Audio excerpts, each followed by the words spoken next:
আসসালামু আলাইকুম রহমতুল্লাহ। সম্মানিত ভিউয়ার্স, আশা করি আল্লাহর রহমতে আপনারা সকলে ভালো আছেন। ভিউয়ার্স, আজকে আমি আপনাদের মাঝে উপস্থিত হয়েছি সরকারি কর্মচারীদের ক্ষেত্রে চাকরির বয়স 25 বছর হলে তারা পেনশনের মতো সুবিধা পেত, কিন্তু বর্তমানে 15 বছর হলেই তারা পেনশনের সুবিধা পাবেন এমন ধরনের একটি সুপারিশ করেছেন জনপ্রশাসন সংস্কার কমিশন। চলুন বিস্তারিত জেনে নেওয়া যাক। তবে বিস্তারিত জানতে আমার চ্যানেলের সাথেই থাকুন। তবে ছোট্ট একটি রিকোয়েস্ট, আপনি যদি আমার চ্যানেলে নতুন হয়ে থাকুন তাহলে চ্যানেলটি সাবস্ক্রাইব করুন এবং পাশে থাকা বেল আইকনটি বাজিয়ে দিন। সরকারি কর্মচারীরা 15 বছর চাকরি করার পর স্বেচ্ছায় চাকরি ছাড়লে তাদের পেনশন সহ সব ধরনের অবসর সুবিধা দেওয়ার সুপারিশ করেছে জনপ্রশাসন সংস্কার কমিশন।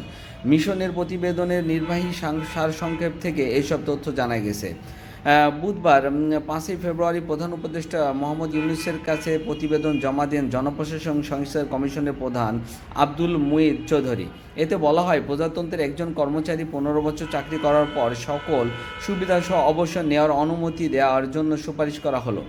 এটি কর্মজীবন পরিবর্তনের জন্য বেছে নেওয়া কর্মকর্তাদের জন্য চাকরি থেকে চলে যাওয়ার সুবিধা দেবে। বর্তমানে সরকারি চাকরিজীবীদের 25 বছর বয়স চাকরি করার পরে তারা অবসরে গেলে পেনশন সহ অবসর সুবিধা পেয়ে থাকেন। এছাড়া সরকারি কর্মচারীদের বাধ্যতামূলক অবসর ও ওএসডিতে পাঠানোর বিধান বাতিলের প্রস্তাব করেছে জনপ্রশাসন সংস্কার কমিশন। প্রতিবেদনে সরকারি কর্মচারীদের প্রতি বছর বেতন বৃদ্ধি করার সুপারিশ করেছে জনপ্রশাসন সংস্কার কমিশন।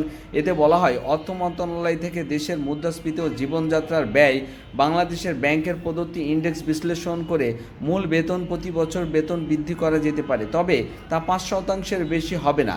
এই উদ্দেশ্যে একটি স্থায়ী বেতন কমিশন গঠন করা যেতে পারে বলে জানান। তবে ভিউয়ার্স, যারা আমার সাথে ছিলেন তাদেরকে সাথে থাকার জন্য অসংখ্য ধন্যবাদ। কারণ হচ্ছে, আপনারা জানেন যে এর আগে 15 বছর এর একটি বিধান ছিল না, এর আগে ছিল 25 বছরের যে বিধান, সেই 25 বছর অতিক্রম হলেই একজন সরকারি চাকরিজীবী সে সকল সুবিধা সহ পেনশনে ইচ্ছাকৃতভাবে তারা যেতে পারতেন। কিন্তু এখন এই পেনশনে যাওয়ার জন্য 15 বছরের একটি আবেদন করেছেন ভিউয়ার্স। এখনও সেটা পরিপূর্ণ বাস্তবায়ন হয় নাই, তবে এই আবেদনটি সবেমাত্র করা হয়েছে। আরও বিস্তারিত যারা আরও জানতে চান তারা অবশ্যই আমার চ্যানেলটি সাবস্ক্রাইব করে রাখুন। যখনই আমার কাছে নতুন আপডেট আসবে আমি আপনাদেরকে জানিয়ে দেবো। তবে ভিউয়ার্স, যারা আমার সাথে ছিলেন তাদেরকে সাথে থাকার জন্য অসংখ্য ধন্যবাদ। আসসালামু আলাইকুম রহমতুল্লাহি ওয়া বারাকাতুহু।